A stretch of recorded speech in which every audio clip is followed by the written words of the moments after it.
Hi, I'm James. And I'm Antony. And this is Words and Numbers.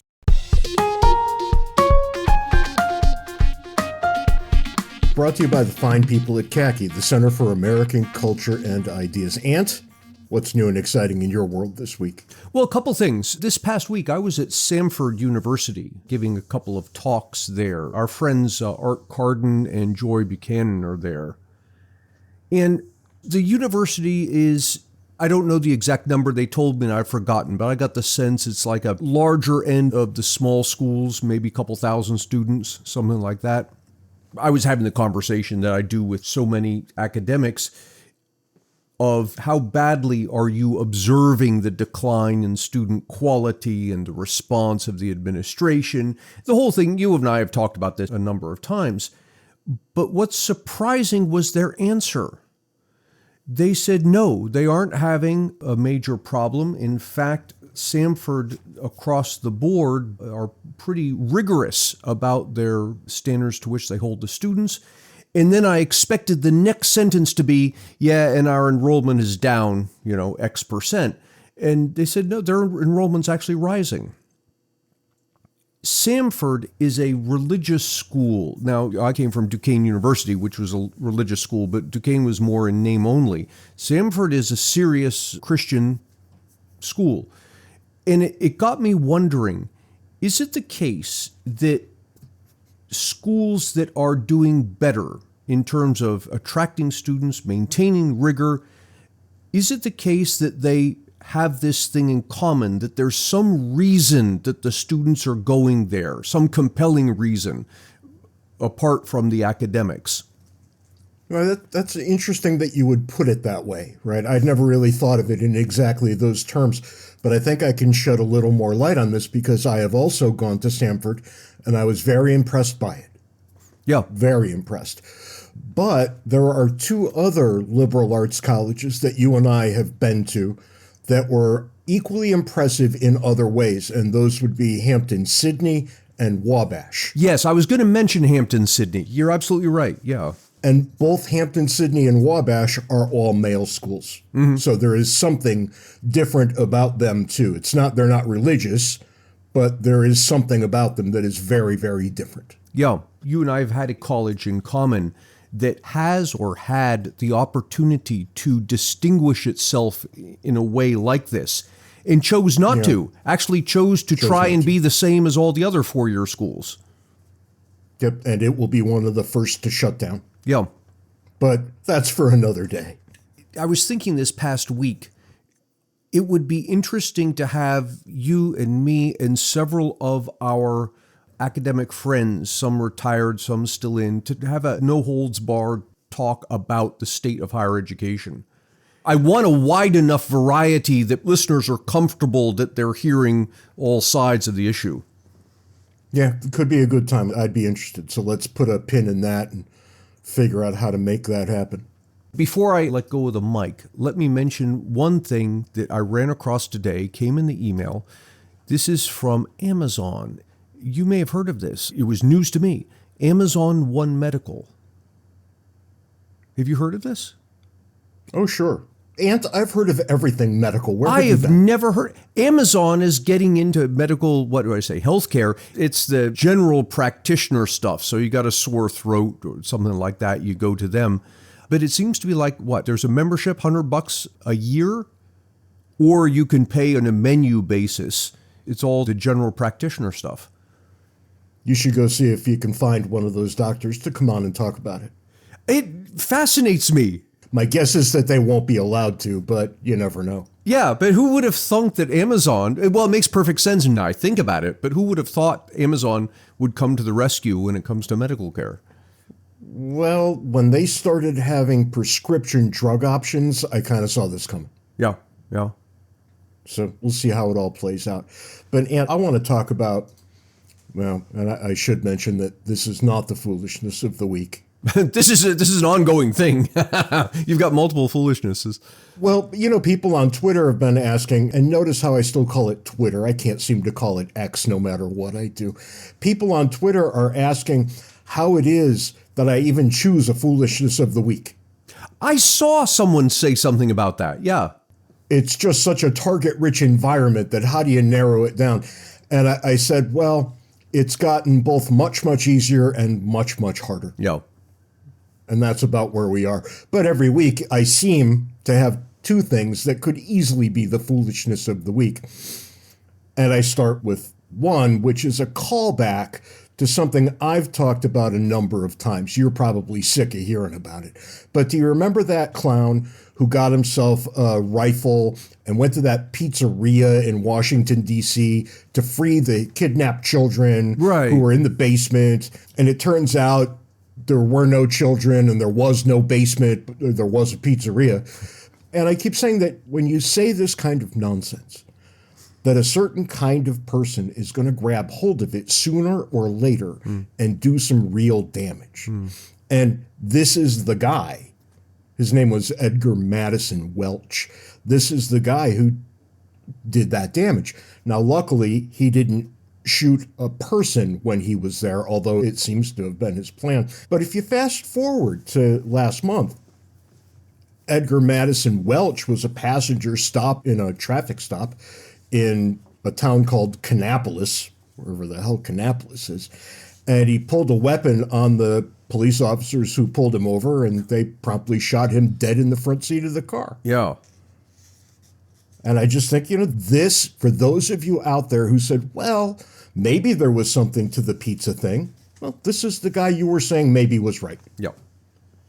And we should remember this sort of thing. And thank God he didn't shoot someone at the pizzeria. Yeah, these are crazy people, and crazy people do crazy things. And that's just kind of how it goes. On to another flavor of crazy, and boy, are we going to get some hate mail for this, Ant. You best brace yourself. Because the lunatics in my Facebook and Twitter feeds who are anti-vaxxers, boy, they are outsized in their number. There are so many of them, and they say all the same dopey nonsense all the time. Ant, did you know there's formaldehyde in vaccines? Did you know there's mercury in vaccines? Everybody knew this for decades. Right.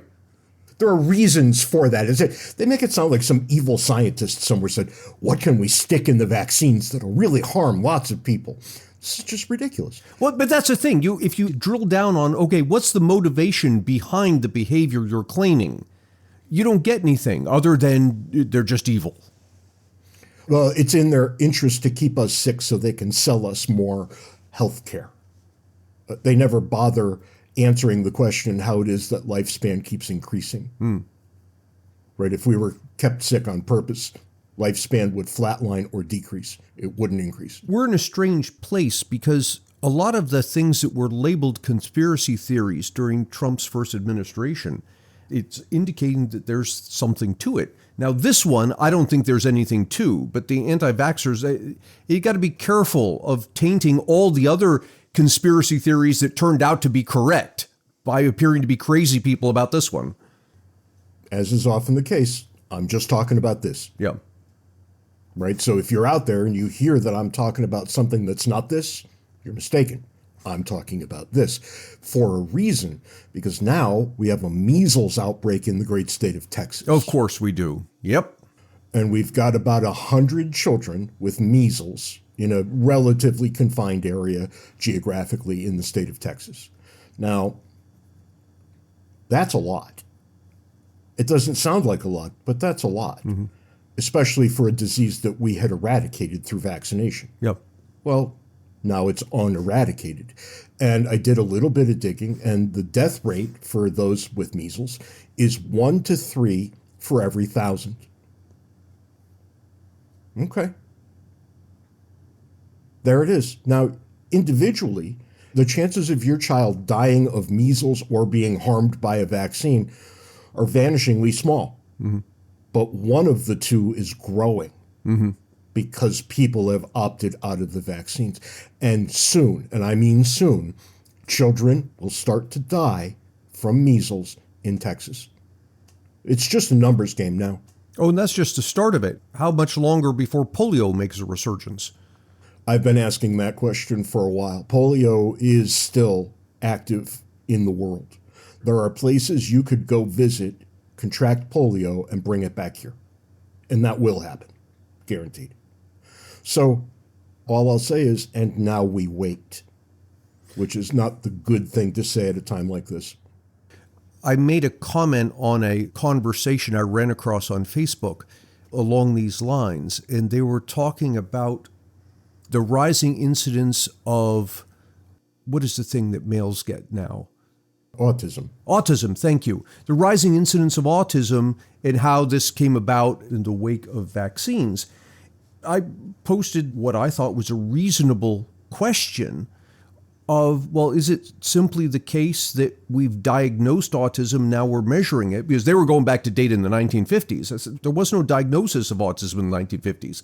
So of course you're going to get a greater prevalence of it now because we've named the thing, we identify it, we look for it. And I thought that was a reasonable question to ask. Boy, did I get lambasted. You're going to get jumped on for that. Yeah. And look, it is a reasonable question. And if you go back far enough, you'll find that there were no diagnoses. But, you know, back in the late 80s, early 90s, as most of our listeners know, I worked in mental institutions. And in those mental institutions, autism was pretty well represented. And I can tell you this, having had that experience and having lived long enough, I can tell you with 100% certainty that there is more autism now than there was then. Mm-hmm. Right? Just a priori, I can tell you that that's true. Now, what's caused that, I don't know. Right? I know it's not vaccines because the paper that claimed it was vaccines has been so widely discredited and debunked that that's just not the answer. Now, the vaccine answer is compelling, right? Because the correlation is all over the place. Right. But it's roughly the same time period that Wi-Fi became ubiquitous. Maybe Wi-Fi did it. That sounds a little ridiculous, doesn't it? Well, but it reminds me of the thing back in the early 2000s when people were talking about the cell phones up against your head and giving you brain cancer from the whatever the waves are coming off the thing. Yeah, I don't know. Here we are. It's just fascinating. And it's fascinating that in a time like this where technological advance is everywhere, what we see is an emergence of some kind of neo-Luddites who just pay no attention to it and find fault with everything regardless of where the evidence lies. And it's just a little baffling to those of us who live our lives guided a touch more by reason. And I would point the finger here to anybody who says, yes, but I experienced it. I know this person X or my kid X got the vaccine and the next day showed signs of autism. Yet that's doesn't matter. One observation. I don't know what else was going on there, but that's not how we do science. We look at a whole bunch of them and ask, is there a trend here? 1 over n is meaningless. That's an anecdote. Yeah. And, you know, here we are, and people are going to die, and the people who are going to die are going to be children. Mm-hmm. Okay. You wanted it, you got it. What are you going to say now? So there it is. Foolishness concluded. For one-stop shopping for all things James and Ant, visit our website, wordsandnumbers.org. We give a special shout-out to our Patreon sponsors who help us keep the lights on. If you'd like to contribute, go to patreon.com/wordsandnumbers. This week, I had asked a couple of weeks ago, and I appreciate you taking the time to dig into it. I had asked if we could have a conversation about, and you're going to get mad because I can't remember which one it is, 14th Amendment? The direct election of senators. That's the 17th. 17th. If only there were a document that you could refer to. The 17th Amendment. Now, here's the thing. Intelligent people, many that I speak to, are unaware that at one time the public at large did not elect their senators. Actually, I wasn't aware of it. You made me aware of it, but this was some decades ago. But the more I think about it, the more I wonder, did we break the Constitution in allowing the direct election of senators? Well, let's take a broader view for just a moment with that did we break the Constitution question on the table. And instead of looking at simply the 17th Amendment, let's look at all of what we call the Progressive Era amendments. There were 4 of them. And I would argue that 3 of these are such bonehead ideas that I don't know how anybody came up with them. I'll leave it to you to figure out which of the 4 is the one that I would be just fine with. 16th Amendment gives Congress the power to levy an income tax. 17th Amendment allows for the direct election of senators. 18th Amendment gives us prohibition. And the 19th Amendment guarantees women the right to vote. Oh, now I'm interested in why you mentioned the 19th. Because these are the progressive amendments. Oh, yeah, but you prefaced it by saying these broke the Constitution. Yeah, I'm saying this period of our history broke the Constitution. Okay. And of these 4 amendments, 3 are completely idiotic ideas. Mm-hmm. Now, one of them, prohibition, was undone by future amendment. So, okay, it wasn't that one. That was stupid, but it didn't break the Constitution. No, in fact, I would argue the opposite, that it reinforced it. We should be pointing to the 18th Amendment when we want Congress to do things that aren't listed in the Constitution. Oh, yeah, that's right, but it's still an idiotic idea. Oh, agreed, yeah. Right. The 19th Amendment guaranteeing women the right to vote, I'm obviously not going to have anything to say about that. That seems fine to me. I think women should be allowed to vote in exactly the same proportion men should be allowed to vote. Mm-hmm. And you can unpack those words however you choose. But 16 and 17, man, good God, an income tax and direct election of senators. And people would say, well, clearly the income tax is worse. I'm not so sure in the long run. We'll see. Always my answer. Always we'll see. But the original design was for the state legislatures to choose who would serve in the Senate on behalf of each individual state. So, for example, you're in Arizona. Arizona's legislature would elect Arizona's 2 senators. Yeah, elect might not be the right word. It might be an okay word. They would decide. Oh, really? So, by any means they like? I don't think there was any qualification given. How interesting. Huh. So given that, I would imagine, for example, a state legislature could say, we hereby grant the power to appoint the senators to the governor. I don't think so. Hang on a second. I'll just read the relevant text. So James is doing what I didn't do. He's actually going to the Constitution to see what it says.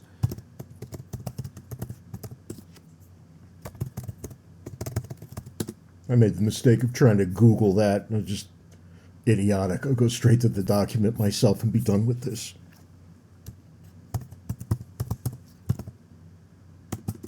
All right, you ready? Yep.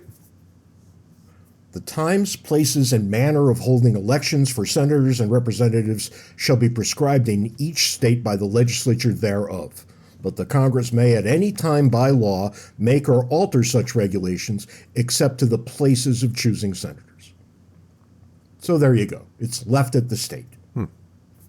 Okay. So given that, a state could, on its own, say we're going to allow a popular election. Yeah, could, and that did happen. I see. In the years leading up to the 17th Amendment. Mm-hmm. So that's an option. It did happen with greater and greater frequency, as you could well imagine, right? Because only after that started did other people start saying things like, well, they get to do this in their state. Why don't we get to do it in our state? Yep. But, and here's the thing.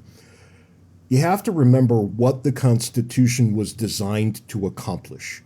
And one of the things the Constitution was designed to accomplish was to limit the power of the federal government, and the bulwark against federal power was going to be the states.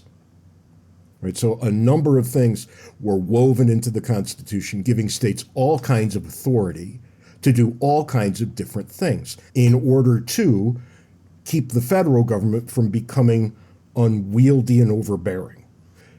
And this is not what I recall being taught in high school.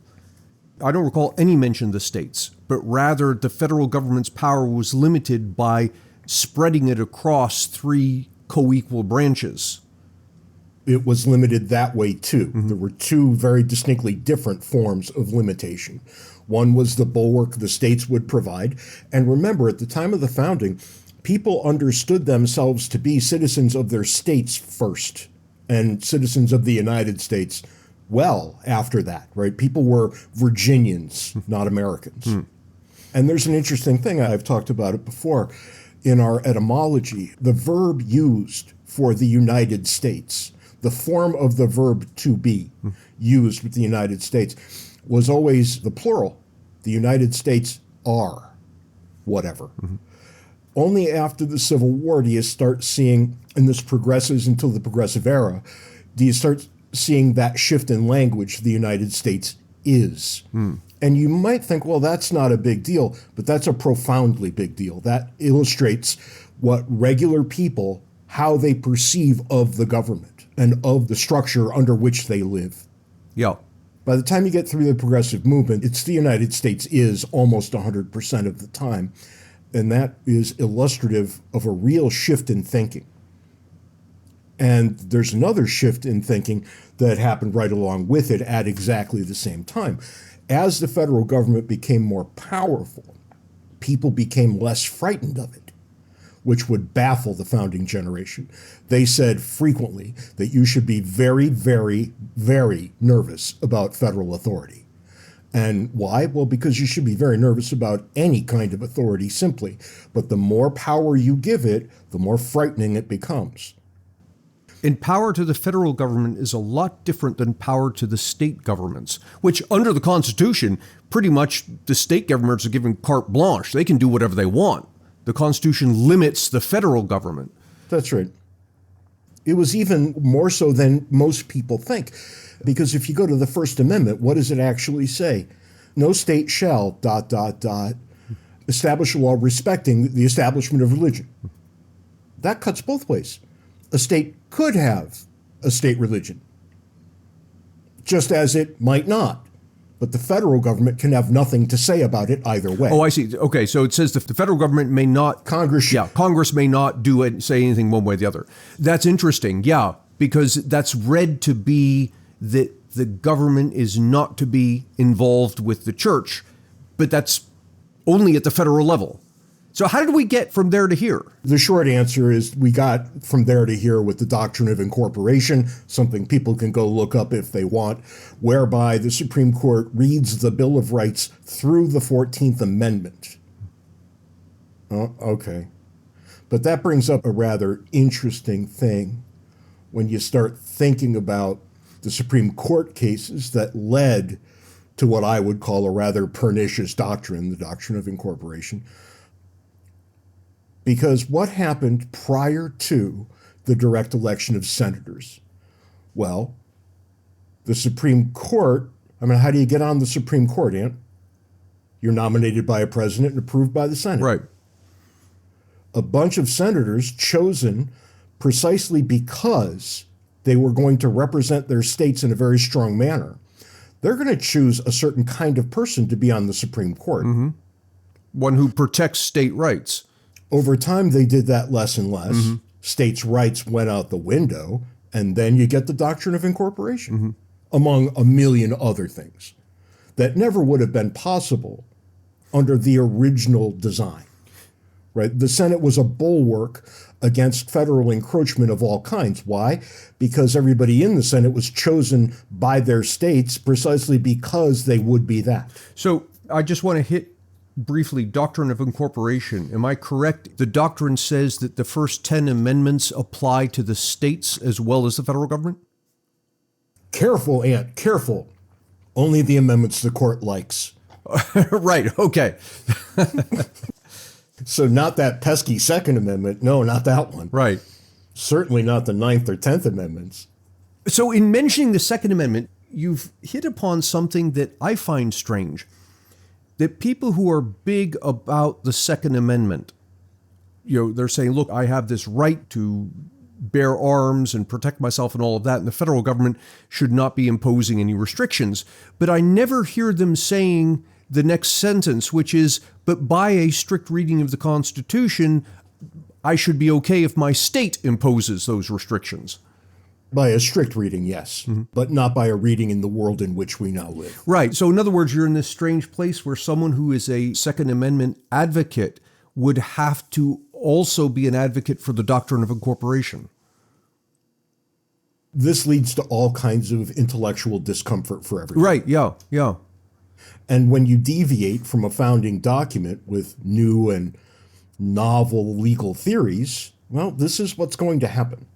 Look, we're left right now with a group of people on the American political right who would say the Second Amendment gives them an absolute right to keep and bear arms. And for the record, I'm very sympathetic to that perspective. The plain language of that amendment is such that government does not have the right to disarm me in any way, shape, or form. Those same people can read the 14th Amendment, where there is plain and obvious language about birthright citizenship, and say, yeah, but that doesn't mean what it looks like it means. Right. Do the words on the page matter or don't they? Do they only matter when you like it? And, we've been here a lot of times. And the answer most people will give is, no, of course not, but then they live according to that answer. Anyway, this brings us pretty far afield from the 17th Amendment, doesn't it? Yeah, but before we leave this doctrine of incorporation, I want to underline it just in case anybody missed it. Under the original intent of the Constitution, the Bill of Rights did not apply to the states. They only applied to the federal government. So if Virginia wanted to control the press or outlaw guns or do whatever, that's perfectly fine under the original Constitution. Yeah, that's right. Yeah. There could be and were state religions. It says Congress shall make no law. Yeah. All right, as long as Congress doesn't make a law, that's fine. Till you get to the late 1950s or so, where all of a sudden we can read portions, and just think about how ridiculous this sounds. We could read portions of the Bill of Rights through the Due Process Clause of the 14th Amendment to arrive at very different answers. What's the difference? Why don't you just read the words on the page? What does the Bill of Rights have to do with the Due Process Clause of the 14th Amendment? And here we are, because from the 1950s on, it became much more important for justices to get the answer they wanted instead of the correct constitutional answer. And there's always been a fair amount of that, even before this period. But from this point forward, it becomes utterly decisive. This is why people worry so much now about who gets on the Supreme Court. Yeah. There's no lie big enough that an opponent won't tell to keep somebody off the court. There's no lie big enough. I mean, people engage in the politics of destruction when they look at Supreme Court nominees. I referred to it recently as a benevolent dictatorship. Yeah. Yeah, it was referred to in the founding era as the least dangerous branch. And it's turned out to be the most. I'll just say, no, that's incorrect. It is not the least dangerous branch, not by a long shot. The argument was solid, right? Because it has neither force nor will. Right. It can't do things. It can only decide things. And turns out the power to decide is plenty good enough. Yeah. So whatever the justices say the Constitution says, that's what the Constitution effectively says. It is by definition constitutional. And here's where you find the real rub when it comes to the 17th Amendment. Because once upon a time, state actors decided who got to sit on that court. Mm-hmm. And this was part of their calculation. Mm-hmm. Is the man going to undermine state power? Is it going to be a problem to us long term? Interesting. Now, what else can the Senate do essentially on its own?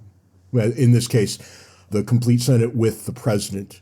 The Senate can come up with treaties and alliances, treaties. And if a treaty is passed, it's the Senate and the president. The House has nothing to do with it. If a treaty is passed, it also brings with it the force of the Constitution. It seems that the stakes are actually rather high when it comes to treaties. What if we had a treaty tomorrow saying that we were only going to use electricity 6 hours a day? That would actually be the constitutional answer. Really? Because you think about treaty and you think about interrelations between countries, not a restriction on our own. Well, we would have an agreement with all countries that no one would use more than 6 hours of electricity. Okay, I see. Nice and easy. So wouldn't it be wise for the senators to really care about their states? Mm-hmm. Because the states are going to be the bulwark against this kind of foolishness. And yet, we've decided no. And we decided no in the name of enhanced democracy. I said a couple of weeks ago that what Churchill often said, the answer to the problems of democracy is more democracy. And I think this might be the only thing that Churchill was ever wrong about, such as my love for him. And boy, I'm going to get hate mail this week. I think the answers to the problems of democracy, I'm more in line with Madison, who would have told you the answer is less democracy. Mm-hmm. So, you should expect some awful results over time with this sort of thing. Sure. Of course you should. And it's precisely what's happened.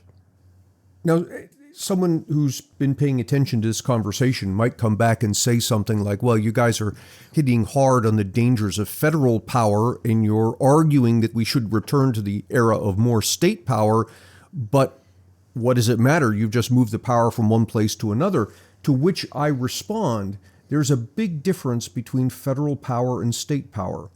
And the difference is when the power is in the hands of the state government, I don't like what's going on. I have a last resort, and my last resort is to pick up and move to a different state. Yep. That's the perfect economist's answer to this problem. It's the right of exit. Yeah. And you don't really have the right of exit at the federal level. People say, if you don't like it, you should just leave. Well, where am I going to go? Right. Yes. There's no place I could just pick up and go. You've got to get permission from the country you're going to, and even then you probably won't be allowed to work until you fulfill whatever requirements I want. Yeah, but it's not even in the same universe as the hassle of moving from one state to another.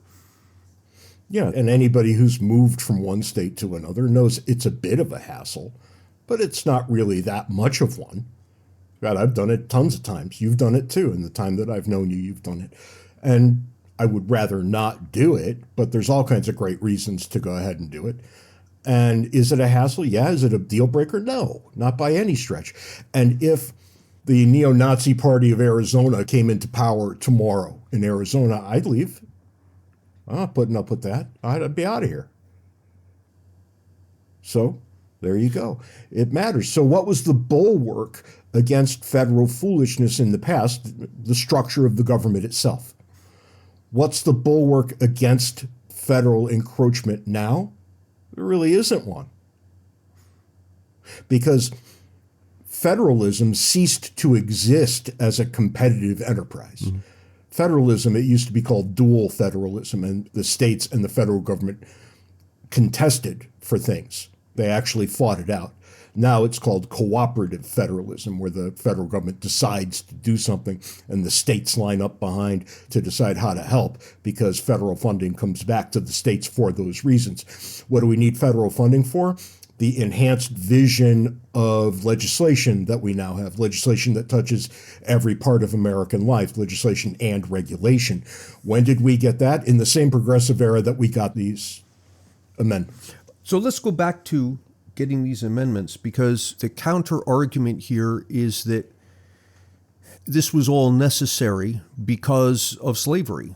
That we were in a situation where, yes, the states had this power, they could do whatever they want, the Bill of Rights did not apply to the states, and because of that, you get slavery.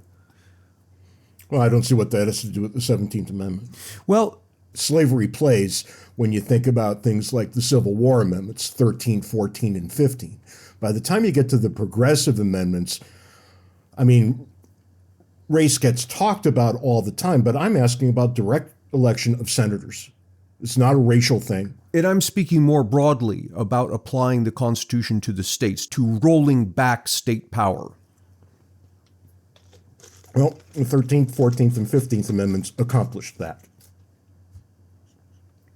What more can you say?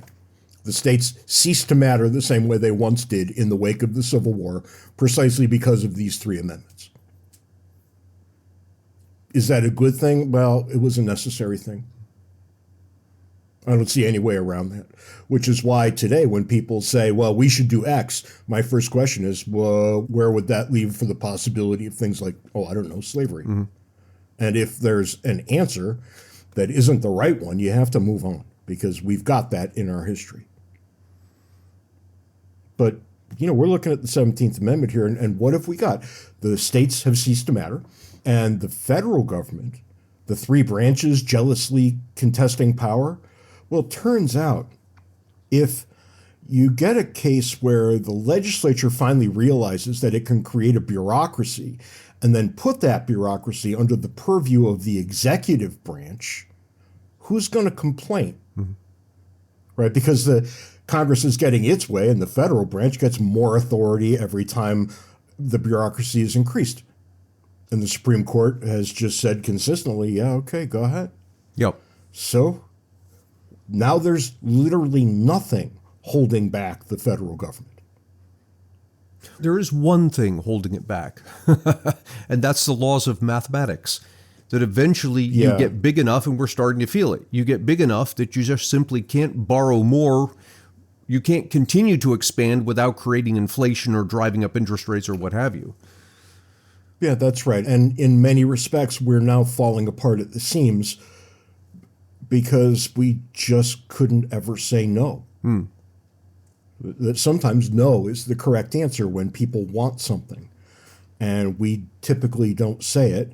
We've been spending well beyond our means for decades, even almost a century, really. Well, it's interesting you bring this up because I've been watching this business with Doge and these proposed cuts and all of this. And people were asking me about it, the economic implications. And frankly, I don't think the economic implications are that great. If Doge gets its way on everything, it's going to be a drop in the bucket where the federal budget is concerned. It will not be $2 trillion. But right. I think there's something big brewing. It's not economic, it's psychological. The last time the federal budget shrank from one year to the next was 1953 to 1954. There was a little bit of shrinkage, like a fraction of a percent, 2010, 11, 12, but that was rolling back the stimulus from the housing crisis. But the only real actual cutback was 1953 and 1954. And that brings me back to the psychological effect that these proposed cuts at the moment are showing Americans that it is possible to restrain the federal government. Indeed necessary. I offered a wager, as I often do, for anybody who thinks the budget will be balanced next year. I'll take that bet literally every time with however much I have to borrow to cover it. So certain am I that it will not be balanced. I got one guy that wants to take me up for a $200 bet. I was hoping somebody would say, I'll put my house up against yours. Yeah. I was hoping for that level of acceptance. Because it's not going to happen. The budget will not be balanced. You can't cut $2 trillion in a year. Mm-hmm. Not possible, especially in this nickel-dime way that Doge is going about doing its business. And I'm all for rooting out whatever waste you can find. I really am. I'm just saying that there's not enough waste, right? Hard decisions will have to be made. Things will have to be cut that we are unwilling to cut. Social Security and Medicare. Mm-hmm.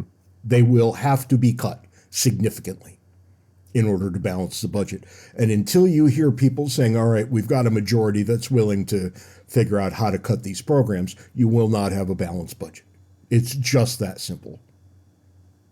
It's interesting how Doge is going about this. And apparently this is the same strategy that Elon used at Tesla of firing basically everybody and then immediately rehiring the ones you want, which seems strange at first, but then I was thinking about it, and it occurs to me, if you have a tremendous amount of waste and redundancy, it may be easier to wipe the slate clean and then say, what do we need, and bring those people back.